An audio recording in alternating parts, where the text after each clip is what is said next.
Okay, so we will discuss in today's class about support vector machines and radial basis function and the requisite uh, background for that. Okay, so we will start with statistical learning theory. So far we studied about classifiers like perceptron and how to train batch mode. Then also we saw pattern mode and how to train a neural network. We saw backpropagation algorithm also we saw. Now we'll see support vector machine and some of the requisite background required for our SVM. Okay, SVM is also called support vector machine. Yeah, we'll start. Yeah, learning from examples means what? Anybody? Yeah, how do you learn in your childhood? You will be presented with some object and you're taught that this object is so and so, and subsequently you learned and now you can identify any object correctly. Okay, this is what we are doing in artificial neurons, neural networks. We will train our machine, which are the classifiers or regressions. So they will adapt over time and learn from the input data. Okay, it will adapt the weights and find the new weights. Okay, so this is how we learn from examples. Okay, uh, example means what? You have a number of patterns in the training set. They are the examples. Okay, from those examples you derive the rules from the data, and with those learned rules you classify during testing of the classifier. There are two phases in a classification problem. One is training and another is testing. Okay, in the training there are another two parts. One is the learning set, another is validation set. Okay, this we saw in our earlier classes. Okay, now natural learning in human beings is done using examples and by your experience. Both components are there in natural learning. One is you learn from the examples, another thing is you analyze how you learned, and with that experience you can uh, you learn actually with experience and examples. Okay, the mechanism can be understood, and the same mechanism can be simulated on a hardware or software, and that can be incorporated in practical artificial systems. Artificial means they are not the biological systems, they are the artificial systems where you inculcate the knowledge or cognition on that machine. Okay, yeah, these systems can learn from examples and they can exploit the information in the real world data. Did you get it? Did you get it? Yes, sir. Okay, now we'll continue. Yeah, large data can, in the real life, real world, you can find a lot of data, right? Like if you see internet, you will find a lot of text everywhere, lot of best bit streams from audio telescopes, etc. These are some of the examples of large data. Maybe you can see the population of the country. Okay, example could be your Aadhaar. You know these things, right? In the country there are 130 crore people, so everyone has a Aadhaar. So what could be the volume of the data? Everyone has their photograph, their fingerprints, their address, name, all other secondary data connected. It will be a lot of data. So in this data, how you will search? Not manually, you fetch a query and get the uh, searched material. Okay, that's what is done in large data. Is it clear? Yeah, that's what I'm saying. Systems are to be designed to fetch or extract only queried information from large repositories. This is what I was telling. You will have a large data. From the data, you want to get some particular information. You need to query for that data, and from that query, you need to extract information. For example, your Aadhaar data needs to be seen. So what has to be done? First, it has to be fetched from the Aadhaar database, and then you have to take the required data of a one person somewhere. Okay, so learning means, what is the process of learning? We have studied no in module 1 and module 2. What is learning? Anybody? Anybody, what is learning? Yeah, please talk. Yeah, please talk. What is learning? Anybody? None of you know? What is learning? I want from you actually. You please speak. Please interact. Because it is a distance communication, no? So unless you respond, I will not be able to understand that whether you understood or not. Okay. Did you follow? Did you follow the class? Okay. Now, yeah, learning is nothing but function approximation, which involves classifying a data set from sparse and noisy data. Function approximation means you have a training data where you have k number of patterns and k number of desired outputs. Xk and dk pairs you have, q number of pairs you have, xk and dk, and you are trying to map the input to the desired output. That function mapping you are trying to learn in the training phase. Okay. Yeah, to continue further, yeah, this is what we are doing here.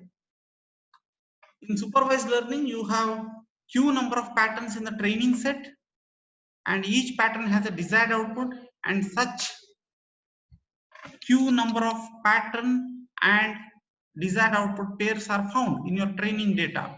And every input xk is spanned in the n-dimensional real space. Same way, desired output spans one-dimensional real space. Why one dimension? dk is a single value, 0 or 1 in binary classification, two-class classification problem. You have to associate dk either 0 or 1, apple or orange. Okay, so your desired output spans one-dimensional real space. Okay, training involves searching or finding the relationship that underlies in the data. Correct? What is training? You have a number of patterns, q number of patterns, which you feed one by one to the neural network and try to get the output, compute the error with respect to your desired output and the network output, then compute the error, take the gradient of the error and compute the weight updation and change the weights. So with this pattern, we learn the neural networks. Okay, which involves finding the relationship. We are finding the actual weights what are required, which could map the input to the output. That functional mapping we are trying to find. We are trying to find the functional mapping between input to the desired output. Okay. During testing phase, the learned machine is used to predict the data, the unforeseen or unseen data. New data, it has to be classified in the testing phase. Your entire data is divided into two parts. One part is training data, other part is testing data. So in the training phase, you try to approximate a function which will connect between your input to the desired output, and based on this learned function is nothing but your learned weights.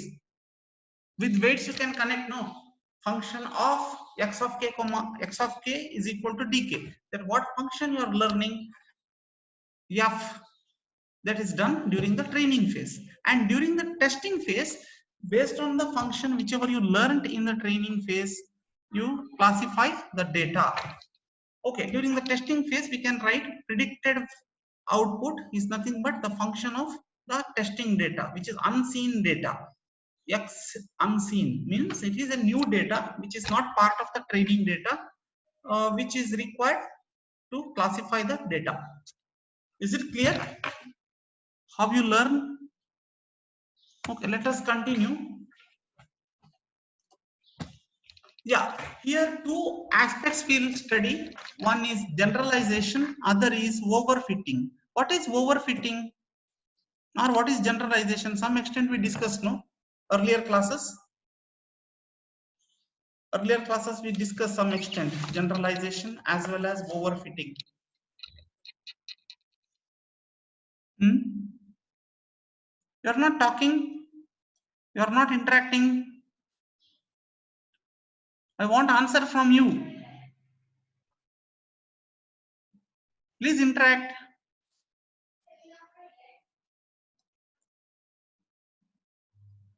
Yeah, please interact.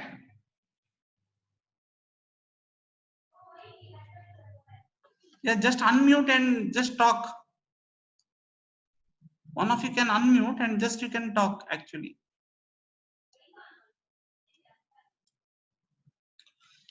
Okay, generalization is nothing but the property of the classifier with which unseen data can be accurately associated with its output. That is, unseen data can be classified accurately by your classifier, and that property is called generalization.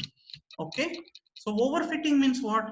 Overfitting means you have the data and you train the model or the network, and for the testing data it trains properly and it will minimum error it will give, but if you subject any unseen data it will give a large error for the testing data. So that shouldn't happen, and that is called overfitting. Generally when you design a classifier, it should be between both. There should be a trade-off between generalization and overfitting. The classifier cannot only generalize but also it overfits. So in between there should be a trade-off between generalization and overfitting. Okay, we'll discuss it. When the training process reduces the mean squared error over the training set to sufficiently large samples, and it will reduce the error as minimum as possible, and then you feed the testing data, and if the classifier gives you considerable good accuracy or very low error for the testing data which is unseen and unforeseen, it is not foreseen earlier, it's a new data but having the same statistical features as your training data. Okay, this is called generalization. Okay, the network or the machine or the system has learned such that it can classify or predict the outputs for any unseen data, unseen input patterns. This is what means generalization. It is measured using the performance or prediction accuracy for the test patterns of a trained machine using the training data. You use the training data and find the functional mapping between the input patterns to the output, given the desired output. Once you have this function, you feed a testing data and try to categorize or classify the testing data, and that time if your classifier gives you a good performance, then the model or the classifier is said to have a good generalization capability. Okay, now overfitting is nothing but learning well for the training set with minimum error within the training set, but it will not be able to provide you good performance or good prediction for the unseen data. Over training data, it will provide you good performance, whereas if you apply any unseen patterns, it will not classify accurately, and that condition is called overfitting. Here in overfitting, the machine learns a very complex decision boundary, like you have studied, no? For two-class classification, you can draw a straight line which will categorize class 1 with class 0. Okay, two-class problem classification is done by drawing a straight line between the convex hulls of two classes. Okay, is it clear? Between two convex hulls, you need to find a straight line which will discriminate the patterns into two classes. Okay. Okay, And sometimes if the data is, if your machine is overfitted for your given data, then the decision boundaries are very complex in nature. We will discuss that subsequently. Okay. Yeah, things are little vague now. What is generalization and overfitting? Yeah, you see an example here. There is a dashed line, okay, which is smooth. It moves like that, yeah, and it goes up and continues. How many modes it has? It is steady. It will decrease, then it will increase continuously. Okay, so it has only one minima and no maxima. Okay, so your dashed line is a curve with one what? Yeah, the dotted line is a line which has only one minima. It steadily decreases, reaches the minimum, then increases and continues steadily. Okay, so I will use a classifier to follow this curve. I am trying to approximate this function, this curved dotted line. I am trying to approximate with a neural network. Now here input is these values for 0, then for 0.7, all those things. So different dots you have, no, they are the values in the curve at different points. So with this data, now output is continuous. It is not discrete, not 0 or 1. If the output is discrete, the problem is called a classification problem. If the output is not discrete and continuous, then the problem is a regression problem. For example, predicting the weather is a regression problem. You want to measure, to predict the next day's temperature. So there is a continuous value. Or you want to find out whether tomorrow is hot, sunny, medium hot, or cool. So in that case, it is not a regression problem because output has a discrete categories. It is not a continuous. Okay, so it is called a classification problem. Okay, now we are fitting a regression model to this line, dotted curve. You can see it is a smooth curve and there is a minimum and then it increases. So now I'll take a neural network, and it will have a lot of number of weights, many hidden layers and number of nodes in each hidden layer. So of course it has a large number of free parameters. Free parameters in the sense, the parameters which we can change, we can learn over time, and we can we can optimize those values. So they are called the free parameters. Okay, now with the number of free parameters, we are trying to learn this curve with the number of data points given. These are those data points with dots, and I'll train the machine neural network and I'll get the output. And I can see here output is the solid line. It oscillates along the curve. Okay, it minimizes the training error. This is negative error and this is positive error, and on adding they will cancel. But over a large run, it will give you a total error minimum in the training set. But when you feed a testing set, it will give you large error. The curve is overfitted. It should have been fitted like this. It should have followed the the dotted line, but it doesn't follow. It will oscillate along it and learns a complex boundary, a complex surface it learns. So this is called overfitting. Okay, any doubts? Okay. Yes, sir. Yeah, to continue, we will discuss, yeah, when generalization and overfitting are dealt, and in the classifier there exists a balance between the number of training patterns used to train the machine and the complexity of the model. Okay, there should be a trade-off or balance between generalization and overfitting in designing a classifier. Okay, now generalization, if you have more free parameters, then of course you are overfitting. If you have less number of weights you are trying to generalize, and you are trying to learn a simple model, not a complex model.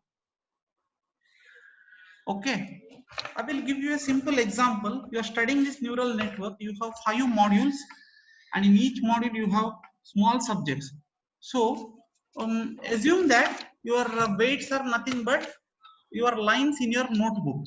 So you will note down, suppose I conduct 50 classes, you note down class number and what portion is covered. Okay, and like there are 50 to 55 classes I am conducting, you note 50 to 55 lines, you are having entries. Now you want to find out suddenly which class what was done, or you take your syllabus, take the module and say, oh, this subtitle, which day it was covered. So how you will search? You will exhaustively compare, no, all 50 entries in your notebook, and then you will say, oh, this class it is there. Same way you could have categorized, instead of writing class number and the portion covered, you could have written module 1 sub portion, okay, and which day it is covered. Okay, now if I ask some question, maybe support vector machine, which class it was discussed, you can say, you can check and you can say it lies in the 3rd module, and in 3rd module which subtitle, and that way you can easily search. Okay, this is generalization, whereas you are noting 50 entries and exhaustively checking each of this is overfitting. Okay. Okay, now we'll continue. Statistical learning theory was proposed by Vladimir Vapnik, a Russian scientist, who explains the trade-off between these two quantities, generalization and overfitting. It was proposed by this Russian scientist Vladimir Vapnik.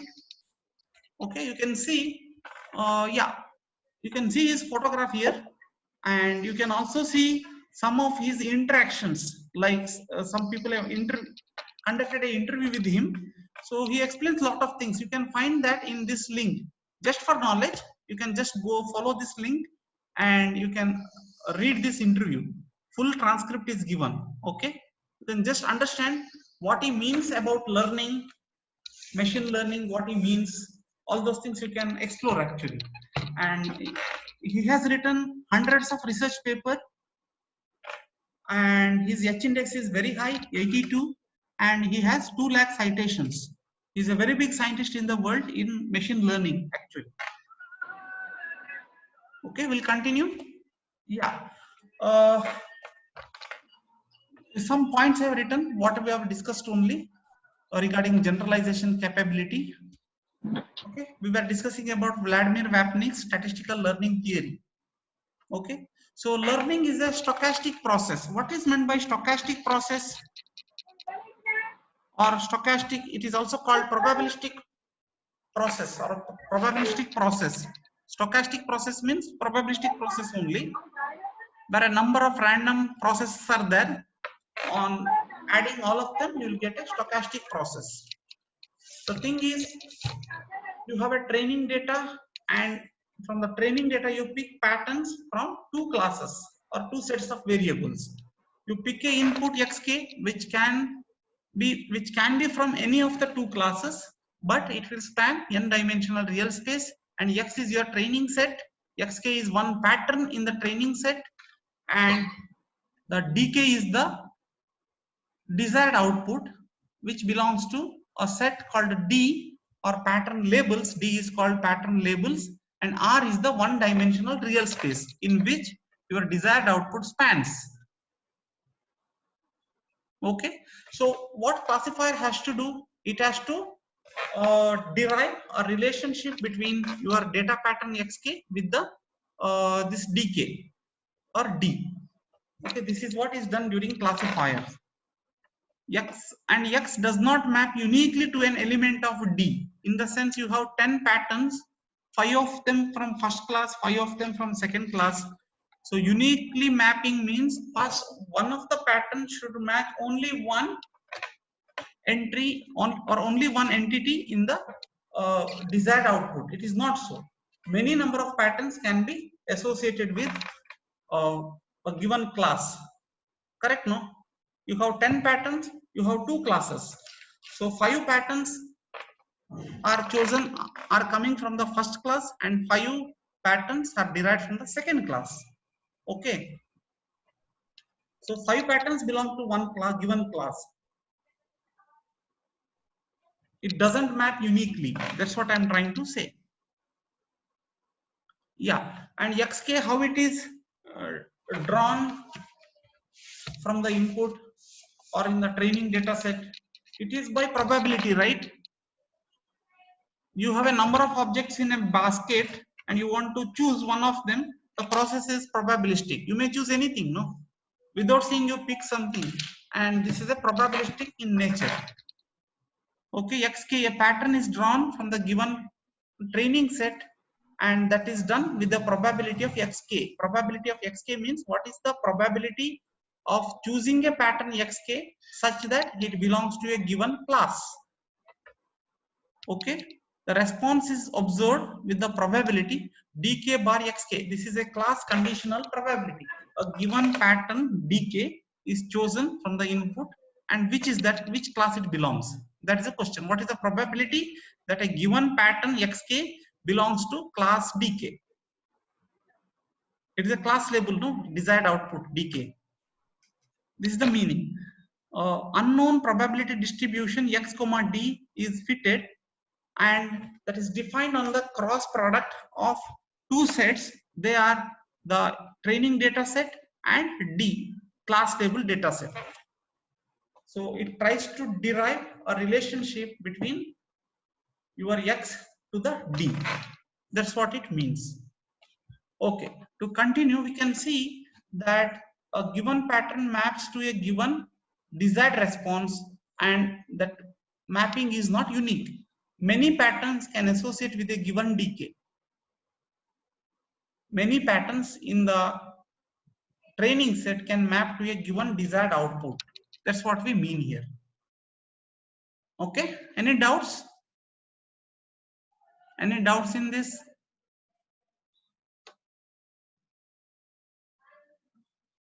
Any doubts? Okay, we'll continue. Yeah, this is what I'm telling you. In regression or classification, the machine or the system or the artificial system which you design that learns a function which is called as approximating function, okay, whose parameters are input and the weights. Okay, input and the free parameters. W are nothing but the weights which you optimize. They are also called as free parameters. Okay, this is what we'll learn. Okay, any doubts? Yeah, we can interact. We have hardly 8 minutes left. The session will be over in 8 minutes. So any doubts if you have, you can raise, or anything you want to elaborate, or you want to have a discussion on any topic, we can have. Hello? Am I audible throughout the session? Yes, sir. Okay. Are you following the classes? Are you finding difficulty?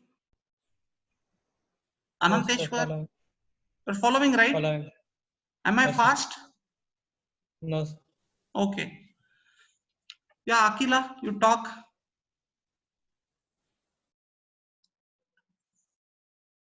Yeah, Akila, are you following the classes? Sir, yes, sir. Okay. And are you practicing derivations and all? Are you practicing derivations and all? Yes, sir. Okay, okay. Okay then, next class will continue our statistical learning theory. Okay. We'll discuss about some generalization, then risk and loss functions we'll study. Then also we will see how to optimize the parameters. And there are two things. One is structural risk minimization, another is empirical risk minimization. These two aspects we'll study in the next class, and then we'll go to support vector machine. It is a statistical classifier. We'll study a lot of things in that. Okay, so see you in the next class. Okay, see you in the next class. Sir. Yes, see you in the next class.